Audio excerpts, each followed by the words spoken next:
दोस्तों आज हम एक्सप्लेन करने वाले हैं हाल ही में आई मूवी अर्नमाई 4 को, जिसकी डिमांड आप लोग कर रहे थे, इसलिए वीडियो को भी लाइक कर दीजिए। हम चलिए कहानी शुरू करते हैं। तो मूवी की शुरुआत में हम असम का सीन देखते हैं, जहाँ एक बोट पर पुजारी अपनी बेटी के साथ कहीं जा रहा होता है। असल में ये दोनों एक मंदिर की ओर जा रहे थे, जहाँ आज एक बहुत बड़ा फेस्टिवल था। तब पुजारी की बेटी अपने पापा से पूछती है कि हर साल ये फेस्टिवल क्यों लगाया जाता है, जिस पर पुजारी बताता है कि कई साल पहले इस गांव में एक बाघ नाम की बुरी शक्ति रहती थी, जो पानी और जमीन दोनों पर रह सकती है और वो किसी भी इंसान को मारकर उसका रूप ले सकती है। इसके बाद कुछ बड़े पुजारियों ने मिलकर करीब 100 साल पहले उस बाघ को कुछ रीति रिवाजों के साथ कैद कर दिया था, जिसके कारण ये फेस्टिवल रखा जाता है। तभी बातों के दौरान लड़की का हाथ कट जाता है, जिससे खून बह रहा था, और उसी समय पुजारी का चप्पू एक जगह अटक कर टूट जाता है। और हम देखते हैं कि ये तो वही जगह है जहाँ पर बाघ को कैद किया गया था, और अब चप्पू लगने के कारण वो ढक्कन टूट गया, जिसमें से बाघ बाहर निकल आया। वहीं पुजारी की बेटी का खून पानी में भी गिरा था, जिसके कारण बाघ सीधा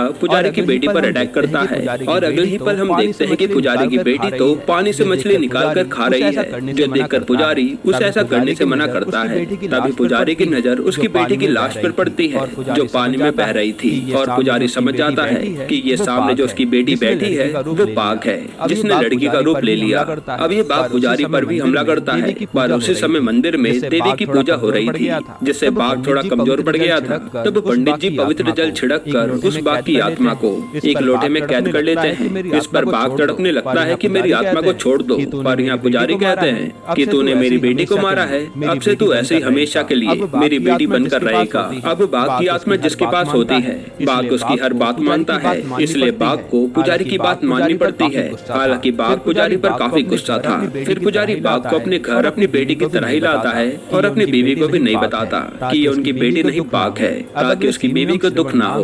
अब अगले सीन में हम श्रवण नाम के एक आदमी को देखते हैं, जो कि एडवोकेट है, और वो लोगों की मदद भी करता रहता है, लेकिन उसका काम ज्यादा अच्छा नहीं चल रहा। इसके बाद हमें शेल्वी नाम की लड़की को दिखाते हैं, जो कि श्रवण की बहन है, और ये 10 साल पहले श्रवण के घर से चली गई थी, क्योंकि इसे एक लड़के से प्यार था, जहाँ इन्होंने जाकर श्रवण की मर्जी के बिना शादी कर ली थी। पर श्रवण अपनी बहन के जाने के बाद भी उसे आज भी याद करता है। खैर यह शेल्वी शादी के बाद अपने परिवार के साथ काफी खुश रहती है, और शेल्वी के परिवार में उसका पति, उसकी एक बेटी शक्ति और एक बेटा है, जिसका नाम उन्होंने श्रवण ही रखा है, क्योंकि शेल्वी को भी अपने भाई की याद आती है, पर वो 10 साल से उससे मिलने नहीं गई। अब एक दिन शेल्वी का पति जॉगिंग करने निकलता है, तो उसे रास्ते में प्रेसिडेंट का बेटा मिलता है, जो अपने कैमरे में नेचर की रिकॉर्डिंग करता था, और उससे हाय हेलो करने के बाद शेल्वी का पति आगे बढ़ जाता है। फिर वहाँ से थोड़ा आगे आने के बाद शेल्वी के पति को धुआं दिखता है, और उसे धुएं से एक हाथ आकर उसे मार डालता है। फिर अगले सीन में वही आत्मा शेल्वी के पति का रूप लेकर वापस अपने घर लौट आता है, और हम समझ पाते हैं कि ये काम जरूर बाघ का है। तो अब शेल्वी का पति अंदर आते ही अपने बच्चों के बारे में पूछता है, खासकर शक्ति के बारे में, जिस पर शेल्वी हंस के बाद टाल देती है कि ये जरूर मजाक कर रहे होंगे। पर तभी गाँव के कुछ लोग उसे बुलाने आते हैं, और शेल्वी जल्दी से उनके साथ चल देती है। थोड़ी देर में रवि रिकॉर्डिंग करते हुए शेल्वी के घर के पास आता है, और वहाँ कुत्ता भौंके जा रहा था, इसलिए रवि अंदर देखने जाता है, तो वहाँ कुएं के पास तो शेल्वी की बेटी शक्ति बेहोश पड़ी थी, जिसके सर पर चोट थी। वहीं रवि कुएं में देखता है कि शेल्वी तो फांसी लगाकर मर चुकी है। लेकिन अब यहाँ सोचने वाली बात तो ये थी कि गाँव वाले तो शेल्वी को अपने साथ लेकर गए थे, क्योंकि उन्हें शेल्वी के पति की लाश मिली थी, पर यहाँ तो असली शेल्वी फांसी लगाकर मर चुकी है। इसका मतलब है कि बाघ ने शेल्वी को भी मार दिया, और वही शेल्वी के रूप में वहाँ गया है। इसके बाद ये खबर श्रवण को मिल जाती है कि उसकी बहन और उसका पति मर चुका है, जो सुनते ही वो तुरंत अपनी आंटी के साथ शेल्वी के गांव आता है। यहाँ पहुंचकर गांव वाले कहते हैं कि हमें तो आपके बारे में पता ही नहीं था, इसलिए हम सब गांव वालों ने मिलकर ही शेल्वी और उसके पति की क्रिया कर दी। यहीं पर श्रवण को शेल्वी के पति के काम के बारे में भी पता चलता है कि वो रियल एस्टेट में पुराने घरों को रिकंस्ट्रक्ट करके अच्छे दाम में बेचता था। इसी तरह से शेल्वी के पति ने जिस घर में वो रह रहा था उसे भी बेचने का सोचा था, क्योंकि उसके सर पर थोड़ा कर्जा हो गया था, और वो उसका एडवांस भी एक आदमी से ले चुका था। अब वो नहीं है, तो उसके बिहाफ पर ये डील श्रवण को ही करनी होगी, इसलिए अब डील होने तक श्रवण को इसी गांव में रुकना पड़ता है। इसके बाद हम देखते हैं कि शक्ति तो अभी भी कोमा में पड़ी है, और उसका भाई छोटा श्रवण बिल्कुल ठीक है। हालांकि छोटा श्रवण जब खेल रहा होता है तब उसके साथ कुछ अजीब सा होता है, इसलिए वो डर के मारे अपने मामा के पास चला जाता है। तभी यहाँ पर माया आती है, जो कि डॉक्टर है, और वो यहाँ के लैंडलॉर्ड की बेटी है, जिसके नाम ये घर होने वाला है। और हम जान पाते हैं कि शक्ति का ट्रीटमेंट फंड माया ही कर रही है और माया का कहना है कि इस गांव में कोई हॉस्पिटल नहीं है, तो क्यों ना इसे घर को हॉस्पिटल में बदल दिया जाए। अब शाम को जब छोटा श्रवण फोन पर गेम खेल रहा होता है तब उसे कुछ अजीब सी चीजें महसूस होती हैं। उसी समय वहाँ पर एक हाथ आकर बच्चे का हाथ पकड़ लेता है जिससे वो डर जाता है। फिर वहाँ पर श्रवण की आंटी आती हैं और उन्हें तो पूरा एक साया दिख जाता है जिसे देखकर उनकी हालत खराब हो जाती है। अब अगले दिन श्रवण अपनी बहन की कब्र पर जाकर उसे याद करने लगता है और वो कहता है कि उसकी बहन इतनी कमजोर नहीं थी जो वो फांसी लगा ले। इस पर वहाँ खड़ा रवि कहता है कि मैंने अपनी आंखों से देखा था कि वो कुएं में लटकी हुई थी। तब ये दोनों इस केस की इन्वेस्टिगेशन करवाने के लिए सीधा पुलिस पर जाते हैं, पर पुलिस वाला उनकी बातों पर ज्यादा ध्यान नहीं देता क्योंकि गांव में जल्दी 10 साल बाद एक मेला आयोजित हो रहा था और उसी की सिक्योरिटी में वो बिजी था क्योंकि इस मेले में दूर दूर से लोग आते हैं। अब श्रवण कहता है कि वो खुद ही पता लगाएगा कि शेल्वी की जान किसने ली है। तब रवि उसे अपने कैमरे की फुटेज दिखाने लगता है जिसमें शेल्वी के पति की मौत के टाइम की वीडियो थी। साथ ही रवि श्रवण को ये भी बताता है कि मैंने आपकी बहन को कुछ गाँव वालों के साथ जाते हुए देखा था, लेकिन जब मैं उस कुत्ते की आवाज के पीछे गया तो वहाँ पर आपकी बहन ही लटकी हुई थी, जो कि काफी अजीब बात थी। खैर अब जब श्रवण रवि के कैमरे में देख रहा होता है तो उसे एक फुटेज में एक स्वामी जी नजर आते हैं जो शायद शेल्वी के पति को ही फॉलो कर रहे थे। उसी समय हम उन्हीं स्वामी जी को देखते हैं जो मंत्र पढ़ के उसी घर के पास आते हैं तो उनकी माला घूमने लगती है और जब वो अंदर जाने की कोशिश करते हैं तो दरवाजा अपने आप ही बंद हो जाता है जिससे वो वापस लौट जाते हैं, यानी कि कोई शक्ति उन्हें अंदर आने से रोक रही है।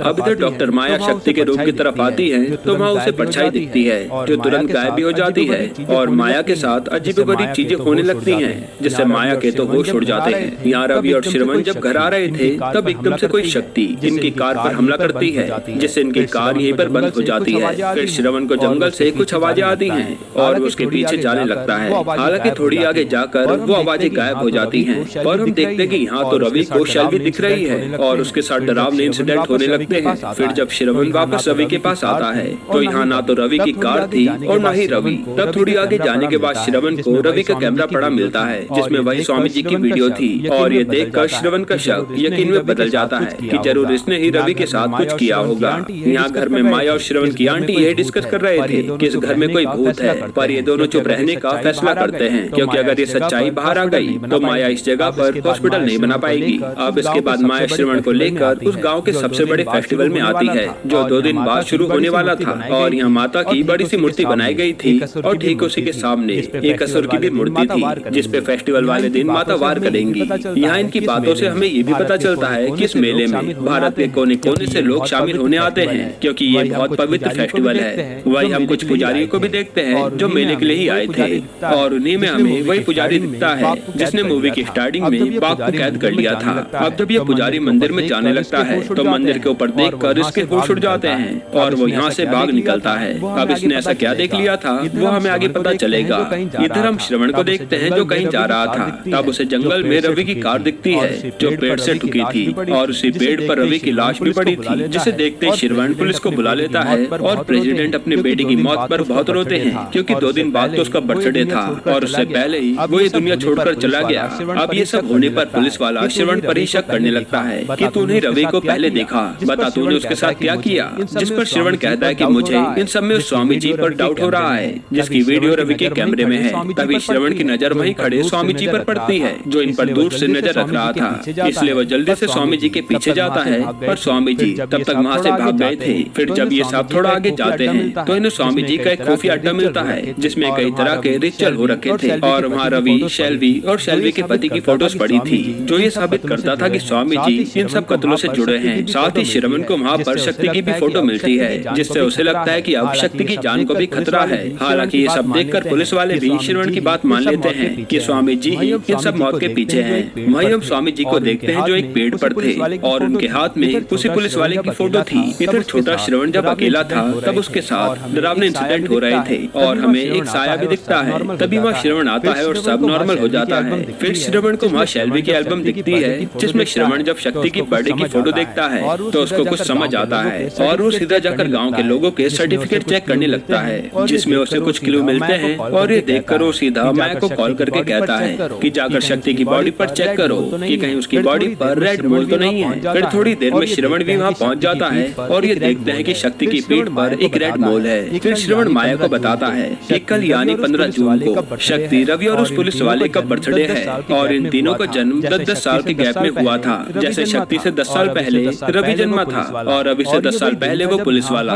और ये वही दिन था जब यहाँ हर 10 साल पर बड़ी पूजा होती है। साथ ही इन तीनों की बॉडी पर रेड मोल है, यानी मरने वाले लोगों में बर्थ डेट और रेड मोल की सिमिलरिटी है। और जो कोई भी इनकी मौत के बीच आता है वो मारा जाता है, जैसे सेल्वी और उसका पति मारे गए थे। इसलिए अब श्रवण माया को शक्ति का ख्याल रखने को कहता है और खुद पुलिस वाले को बचाने निकल जाता है। उसके थोड़ी देर बाद यहाँ घर पर वही पुजारी आता है जो जबरदस्ती घर में घुस जाता है और माया और श्रवण की आंटी उसे रोक भी नहीं पाते। लेकिन तभी पुजारी को अंदर एक अजीब सा साया दिखता है और वो उस पर हमला भी कर देती है। तब पुजारी उस साया से बचते बचते शक्ति के पास जाता है ताकि वो उसे मार सके। और हम देखते हैं कि इस साये के हमले से पुजारी को जितनी भी चोटें आ रही थी वो सब अपने आप ही हील हो रही थी। हालांकि ये साया जैसे तैसे करके उस पुजारी को घर से बाहर निकाल ही देती है और ये पुजारी जाते हुए इनसे कहता है कि इस घर को आज ही खाली कर दो वरना तुम सब मारे जाओगे। जो देखकर माया और श्रवण की आंटी काफी डर गई थी। इधर श्रवण पुलिस वाले को ढूंढता हुआ जंगल में पहुंच गया था। तभी उसे वहाँ वही स्वामी जी दिखते हैं जो पुलिस वाले पर रिचुअल कर रहे थे और ये देखकर श्रवण स्वामी जी से भिड़ जाता है। अब जब ये दोनों लड़ ही रहे होते हैं तो पुलिस वाले की बॉडी अपने आप हवा में जाती है और फिर वो तुरंत गिरकर मर जाता है। जिस पर स्वामी जी श्रवण से कहते हैं कि तुमने रिचुअल खराब करके सब कुछ बिगाड़ दिया। मैं तो इस पुलिस वाले को बचा रहा था उस बाघ से। यानी अब तक स्वामी जी उन सब मरने वाले लोगों को ही बचाने के लिए उनका पीछा कर रहे थे। अब ऐसा क्यों वो हमें आगे पता चलेगा।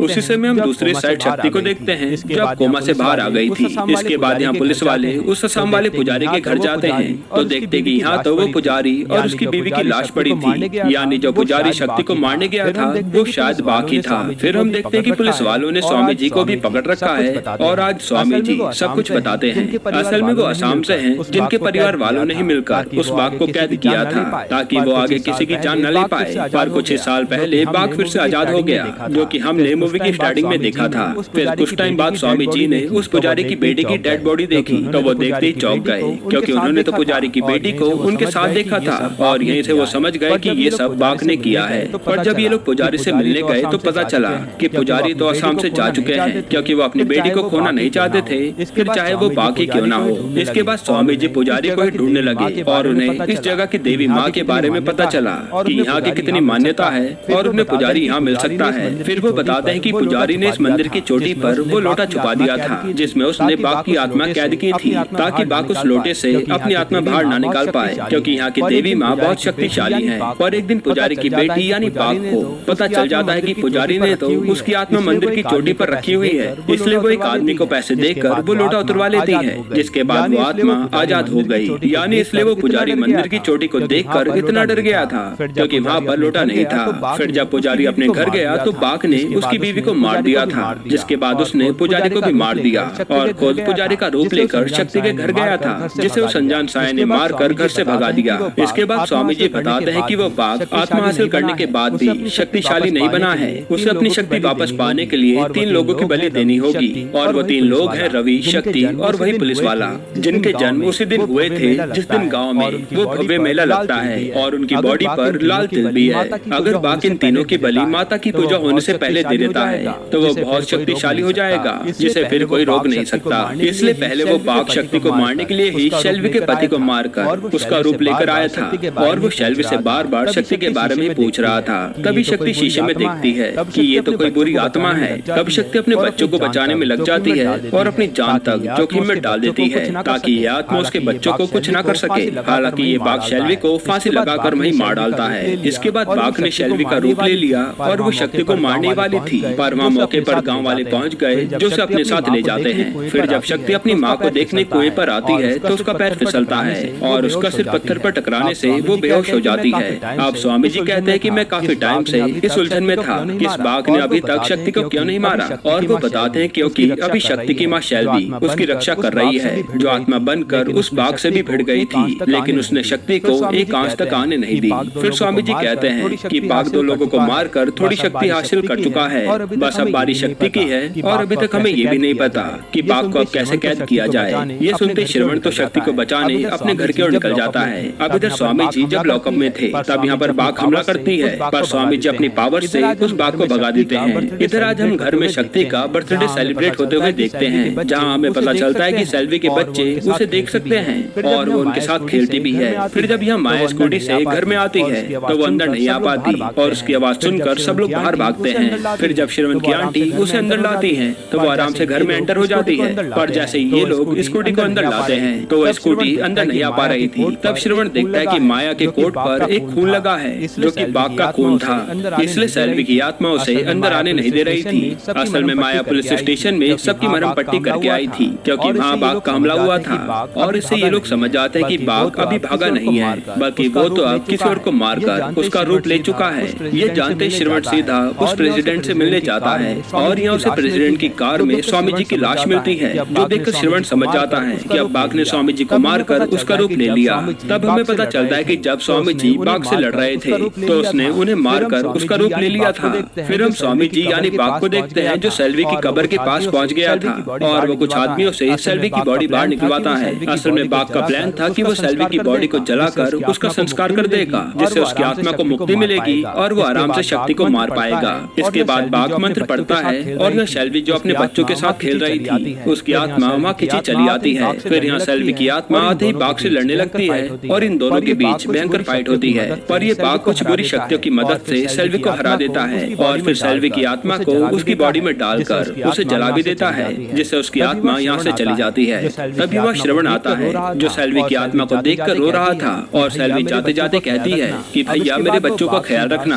अब इसके बाद वो बाघ सीधा शक्ति को मारने घर पर आ जाता है और अब तक ये घर वाले भी जान गए थे कि ये स्वामी जी नहीं है बल्कि कोई आत्मा है, इसलिए माया शक्ति को लेकर सीधा मंदिर की तरफ भागती है जहाँ आज पूजा हो रही थी। तब श्रवण भी शक्ति को बचाने वहाँ पहुँच जाता है लेकिन वो बाघ तो वहाँ भी पहुँच गया था और श्रवण भागते भागते उस ससुर की मूर्ति में घुस जाता है जहाँ बाघ आकर शक्ति को मारने की काफी कोशिश करता है लेकिन श्रवण बार बार शक्ति को बचाए जा रहा था। फिर अहम मौके पर श्रवण शक्ति को लेकर उस ससुर की आंख से नीचे कूद जाता है और पीछे पीछे बाघ भी उस आंख तक आता है, पर उसी टाइम पूजा संपन्न हो जाती है और सीधा देवी माँ के हाथ से त्रिशूल छूटकर सीधा असुर की आंख में लगता है जिसमें बाघ था और हम देखते हैं कि बाघ को मारने के लिए स्वयं देवी माँ ही है जिनसे बाघ बच नहीं पाता और यहाँ मारा जाता है, यानी कि माता ने श्रवण और शक्ति की जान बचा ली थी। इसके बाद हम देखते हैं कि श्रवण अब यही गाँव में रहेगा और उसका यह घर माया हॉस्पिटल में कन्वर्ट करने वाली है जो कि माया कब से प्लान कर रही थी। इसी के साथ ये मूवी यहीं पर एंड होती है। दोस्तों आपको मूवी कैसी लगी हमें कमेंट में जरूर बताइएगा